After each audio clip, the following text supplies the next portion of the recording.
Ladies and gentlemen, Bungle, hope you're doing well and I hope you're having a great day. So kind of this video, I've been getting a lot of emails, a lot of comments saying, hey Bungle, review the YAK9K, talk about the YAK9K, why aren't you covering the YAK9K? Well, if you're unfamiliar with what the YAK9K is, pretty much it's a YAK9 platform with a 45mm cannon on the nose. So in theory, we can think that this aircraft is going to be kind of like an A-10, right? It's going to be a tank buster, but in reality, you got to keep in mind, for those that have been playing War Thunder and they come to Enlisted and they think that War Thunder is going to be the same thing like Enlisted, or Enlisted is going to be the same thing like War Thunder, and really it's not. A lot of the mechanics that War Thunder has doesn't really carry over into Enlisted.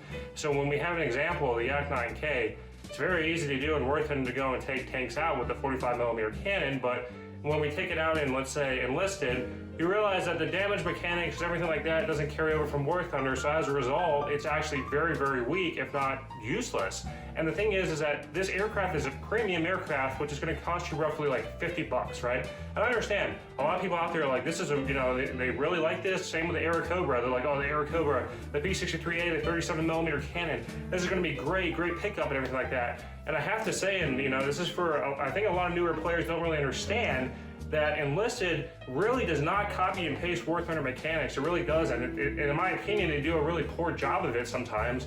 And this can be shown especially with how the YAK9K performs. And what I mean by this is, take out the YAK9K in a test flight and try to shoot at, let's say, a Panther or Panzer IV, and you realize that, wow, this aircraft isn't doing anything to these tanks. And you may be pondering, well, why, Bungle? Why is this aircraft not doing it? Is it a skill issue, or is it actually, something else is going on? And really, at the end of the day, Enlisted does not carry over War Thunder mechanics that well. So as a result, usually the YAK9K can take out tanks in War Thunder. It's really not going to perform the same way here in Enlisted. And another thing to note too is that kind of the flight model and performance is very, very wonky.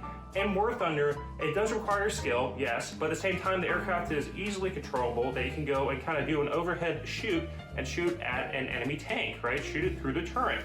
Shoot it when you're diving down and attacking it. But here in Enlisted, it's very hard. The aircraft likes to jank around and everything like that. It's very hard to control the aircraft in order to do that. And as a result, you may be wondering, what the heck is going on with this aircraft when you're taking it out and trying to fly it. And the thing is, this isn't like a tech-free aircraft. We can, try it out and, it's tech-free, so it's really not going to hurt you if you test it, take it out. No, this is $50, right? So $50 for something that already in the test flights isn't performing well. So you're going to take it out into actual combat, it's going to perform the same way.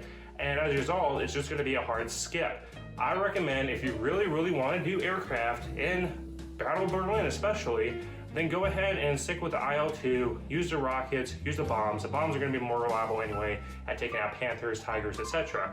I also use demo packs if it comes to that result. But don't spend $50. Do not spend $50 on this aircraft. And one of the things Enlisted has been doing too, moving forward, is you kind of notice with the latest update that they had the Mosquito, then they also had the Breda P-88 or whatever.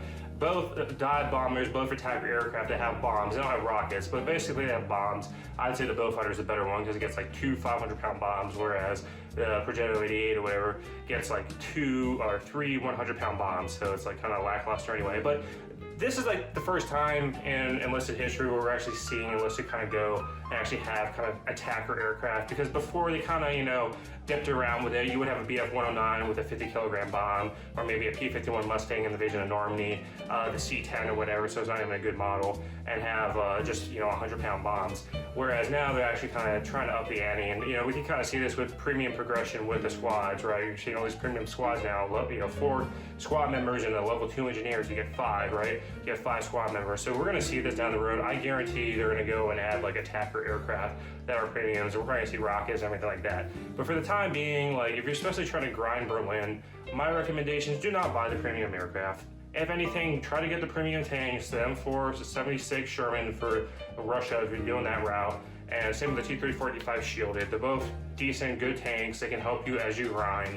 I would put that money towards those tanks rather than put the $50 to the YAK9K. Keep in mind, War Thunder and Enlisted are different. They may look similar, but at the same time, it doesn't carry over a lot of War Thunder mechanics, which are good and some are bad. and majority, in my opinion, Enlisted keeps cutting the bad stuff. But that's my 2 cents. Let me know what you think down below. Hopefully this answers the questions for my viewers that have been asking me, commenting, emailing me about it.